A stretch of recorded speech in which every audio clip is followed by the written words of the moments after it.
Good morning friends, मैं Umesh Patle from GRP enterprises और हम लोग flash bricks and concrete product पे डील करते हैं।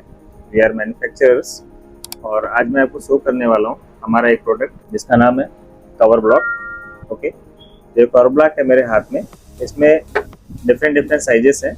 जैसे मैं आपको शो करूँगा यहाँ पर, जिसका फ्लैट बैक सरफेस हो गया।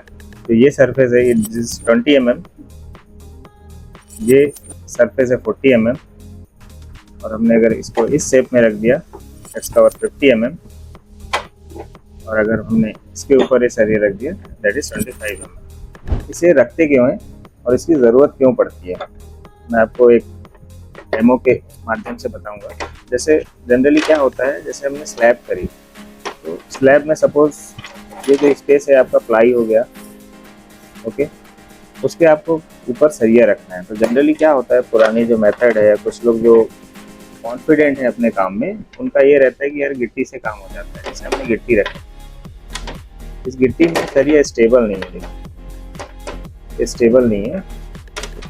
अगर इस पर लोड आएगा तो ये अपनी जो पोजीशन है चेंज कर सकता है, नहीं भी कर सकता, बट ये फिक्स नहीं है कि ये अपना इस पोजीशन पे रह सकता है। ओके, कवर ब्लॉक में क्या होता है, फिक्स पर्टिकुलर साइजेस होते हैं, ओके, और इसे होल्ड करने के लिए प्रॉपर शेप दिया होता है। तो जब भी हम सपोज ये आपकी प्लाई है, एक कवर ब्लॉक हो गया, इस पर आपने लोहा रखा, सो क्या होगा, जब भी आप कंक्रीट की फिलिंग करेंगे, सो जो लोहा है अपना, जो टीएमटी है, ओके, जो बार है, वो इक्वली कंक्रीट में मर्ज होगी। इट मीन्स सेंटर में होगी, या जो भी टेक्निकल स्पेसिफिकेशन है, कहीं पर कवरिंग ज़्यादा देनी होती है, कहीं पे कम होती है। ओके, सो अलग अलग जो एप्लीकेशन है उसके अकॉर्डिंगली मैं बोल रहा हूँ।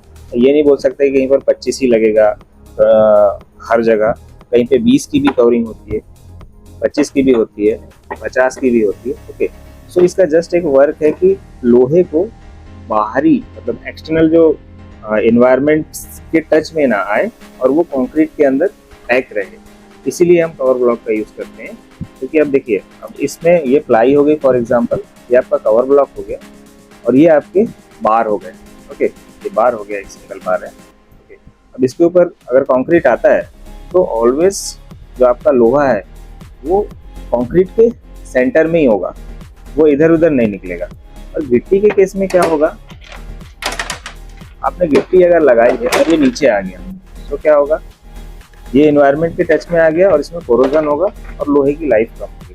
Okay, thank you friends. तो आपसे मेरा रिक्वेस्ट है कि जहाँ पर भी आरसीसी वर्क चल रहा है, इट मीन्स कॉलम हो, बीम हो या स्लैब हो, आप कवर ब्लॉक लगाना ना भूलें। बहुत ही सस्ता आइटम है, आपको बहुत ही सस्ते रेट में मिलता है ये, और हमारा उद्देश्य है कि हम सस्ते से सस्ता आइटम और नई चीज़ों से आपको अवगत कराते रहें समय समय पर।